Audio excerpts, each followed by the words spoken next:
महाराष्ट्र में इस वक्त विधानसभा को लेकर चुनावी तैयारी हर दल करता नजर आ रहा है। ऐसे में असली मुकाबला तो महायुति और महाविकास आघाड़ी के बीच होने वाला है। आपको बता दें कि लोकसभा में अच्छा प्रदर्शन करने वाली महाविकास आघाड़ी अब सीटों के बंटवारे को लेकर खींचतान से गुजर रही है। आपको बता दें कि लोकसभा सीट में कांग्रेस और शरद पवार गुट ने उद्धव ठाकरे के शिवसेना को बड़ा भाई माना था, लेकिन लोकसभा में ठाकरे उम्मीद के मुताबिक प्रदर्शन नहीं कर सके। इसके उलट कांग्रेस और शरद पवार गुट का प्रदर्शन काफी अच्छा रहा। ऐसे में देखा जा रहा है कि विधानसभा में सीटों के बंटवारे में कांग्रेस फ्रंट फुट से खेल रही है। आपको बता दें कि राज्य में विधानसभा की 288 सीटें हैं। इनमें से कांग्रेस ने 125 सीटों का दावा किया है, तो वही इससे पहले लोकसभा चुनाव में 17 सीटों पर चुनाव लड़ने के बाद 13 सीटें जीतने के बाद कांग्रेस नेताओं का आत्मविश्वास भी बढ़ा हुआ है। ऐसे में कांग्रेस ने अब विदर्भ में ज़्यादा सीटों की मांग की है। आपको बता दें कि लोकसभा में विदर्भ में कांग्रेस का प्रदर्शन शानदार रहा है, क्योंकि कांग्रेस ने विदर्भ में 10 में से 5 सीटों पर जीत हासिल की है। इसलिए कांग्रेस विदर्भ में अधिक विधानसभा चुनाव की सीटें ज़्यादा पाने पर जोर दे रही है।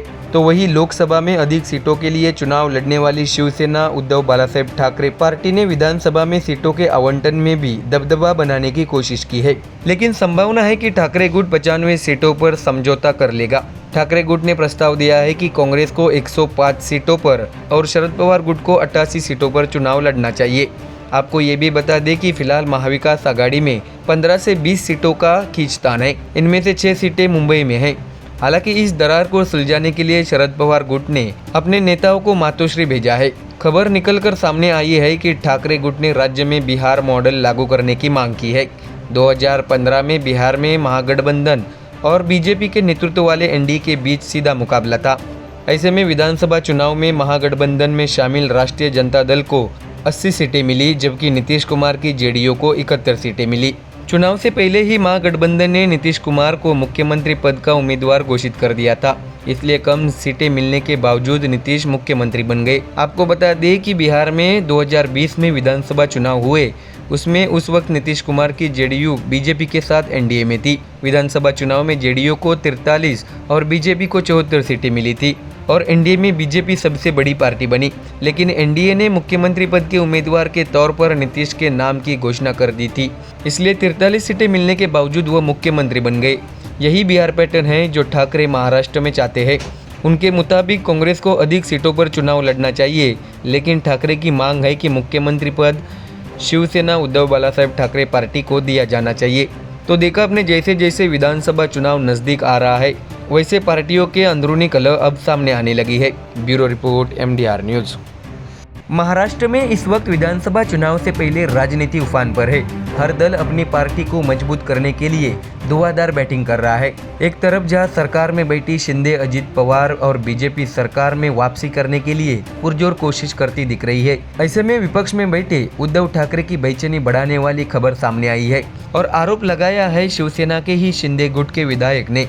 अब चुनावी माहौल में उद्धव ठाकरे और पार्टी पर लगे आरोप चुनाव में नुकसान भी कर सकते हैं। तो आइए जानते हैं क्या है पूरी खबर विस्तार से। दरअसल वैजापुर से शिंदे गुट के विधायक रमेश बोरनारे ने शिवसेना ठाकरे गुट के प्रमुख उद्धव ठाकरे पर उम्मीदवारी के लिए पैसे बांटने का गंभीर आरोप लगाया है। आपको बता दें कि वैजापुर में एक सार्वजनिक बैठक में उद्धव ठाकरे द्वारा बोरनारे की कड़ी आलोचना के बाद रमेश बोरनारे ने ठाकरे को कड़ा जवाब दिया है। आपको बता दें कि उद्धव ठाकरे ने हाल ही में छत्रपति संभाजी नगर के वैजापुर में एक सार्वजनिक बैठक की थी और इस बार उद्धव ठाकरे ने शिंदे गुट के साथ ही विधायक बोरनारे पर भी निशाना साधा है। ऐसे में अपने ऊपर लगे आरोप को देखते हुए विधायक ने तुरंत पलटवार किया है। बोरनारे ने वैजापुर के करंजगांव में एक सार्वजनिक कार्यक्रम आयोजित किया और उद्धव ठाकरे पर गंभीर आरोप लगाए हैं। रमेश बोरनारे ने कहा कि 2019 में जब वैजापुर सीट से टिकट मिलने वाला था, तब पैसे बांटने की कोशिश की गई और आखिरी समय उद्धव ठाकरे पैसे देने वाले को टिकट देने वाले थे। बोरनारे ने आरोप लगाया कि पैसे देकर उम्मीदवारी देने की नींव उद्धव ठाकरे ने ही रखी थी। उन्होंने बताया कि मैं तुरंत शिवसेना के 3 मंत्रियों से मिला और उन्हें बताया कि मैंने 15 केसेस अपने ऊपर लिए हैं। मैंने 25 साल तक वानी साहब की सेवा की है। उन्होंने ये भी कहा कि अगर मेरे जैसे किसी को टिकट नहीं मिला तो शिवसैनिक आत्महत्या कर लेगा। विधायक बोरनारे ने आगे कहा कि पूर्व मुख्यमंत्री का संतुलन अब बिगड़ गया है, इसलिए वे एक विधायक के खिलाफ कुछ भी बोल रहे हैं। जनता अब इसे बर्दाश्त नहीं करेगी। हमारे लिए एक पार्टी प्रमुख ठाकरे उम्मीदवार की घोषणा करने के लिए वैजापुर आए हैं, लेकिन उन्होंने मेरे कामों की घोषणा की। अगर पूर्व विधायक वानी साहब आज यहाँ होते तो मुझे शिंदे साहब के साथ जाने को कहते। बोरनारे ने यह भी हमला बोल दिया है कि वानी साहब को अक्सर शिवसेना में परेशानी का सामना करना पड़ा है। उद्धव ठाकरे पर आरोप लगाते हुए उन्होंने कहा है कि उद्धव ठाकरे ने ही वानी साहब को कई बार आरोपियों के पिंजरे में खड़ा किया है। तो वही इससे पहले बैठक में उद्धव ठाकरे ने कहा था कि 40 विधायकों ने पार्टी को धोखा दिया है और महाराष्ट्र की मिट्टी को कलंकित किया है।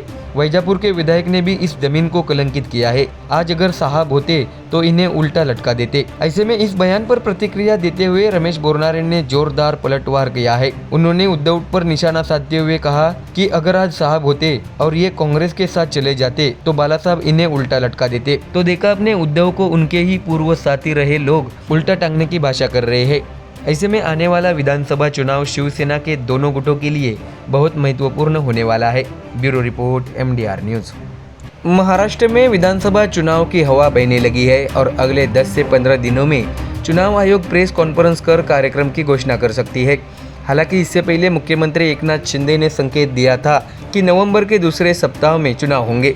आपको बता दें कि महाराष्ट्र में इस वक्त महाविकास आघाड़ी बनाम महायुति के बीच मुकाबला टक्कर का होने की संभावना है। उनके मुताबिक 10 से 20 नवंबर के बीच चुनाव होने की उम्मीद है। ऐसे में खबर है कि बीजेपी विधानसभा में 160 सीटों पर चुनाव लड़ेगी।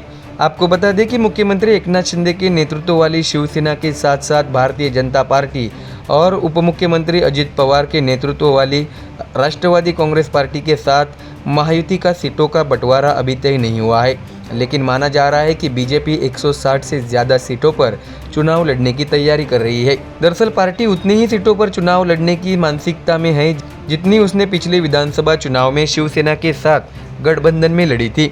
आपको बता दें कि बीजेपी नेताओं के बीच 164 सीटों पर चुनाव लड़ने की रणनीति पर चर्चा हुई है। इसके मुताबिक अब बीजेपी कार्यकर्ताओं को काम शुरू करने के निर्देश दिए गए हैं। तो वही अगर बीजेपी 160 सीटों पर चुनाव लड़ेगी तो संभावना है कि शिवसेना और एनसीपी को 125 से 130 सीटें मिलेगी और इसमें अन्य घटक दलों को भी समायोजित करना होगा। ऐसे में खबर ये भी है कि अजित दादा 70 सीटों पर अड़े हुए हैं, तो वही शिवसेना के एकनाथ शिंदे भी 80 सीटों पर तैयारी कर रहे हैं। इसलिए सीटों के आवंटन को लेकर तनाव की आशंका है। कहा गया है कि महायुति में 168 सीटों पर कोई विवाद नहीं है, यानी कि 120 सीटों के लिए घमासान होना निश्चित है। बीजेपी महायुति में कुछ सीटों की अदला बदल कर सकती है, यानी बीजेपी को वो सीटें मिल सकती है जो पिछली बार नहीं थी, जबकि पिछली बार लड़ी गई सीटें सहयोगी पार्टियों के लिए छोड़ी जा सकती है। आपको बता दें कि सीट आवंटन और उम्मीदवार चयन के लिए उम्मीदवार की निर्वाचन क्षमता और निर्वाचन क्षेत्र में पार्टी की ताकत को मानदंड है। वरिष्ठ नेताओं का मानना है कि लोकसभा चुनाव के दौरान उम्मीदवारों की घोषणा में देरी और सत्ता विरोधी लहर को ध्यान में नहीं रखने का असर पड़ा है। इस बीच पितृपक्ष खत्म होने के बाद बीजेपी की पहली लिस्ट आने की संभावना है। इस पहली लिस्ट की घोषणा घटस्थापना के दिन यानी 3 अक्टूबर के बाद की जा सकती है। इसमें 50 उम्मीदवारों के शामिल होने की उम्मीद है। तो देखा आपने, बीजेपी विधानसभा में अपनी पुरानी बातों पर अड़ी है और वह फिर से सत्ता हासिल करने के लिए ज़्यादा सीटों पर चुनाव लड़ना चाहती है। Bureau report MDR news.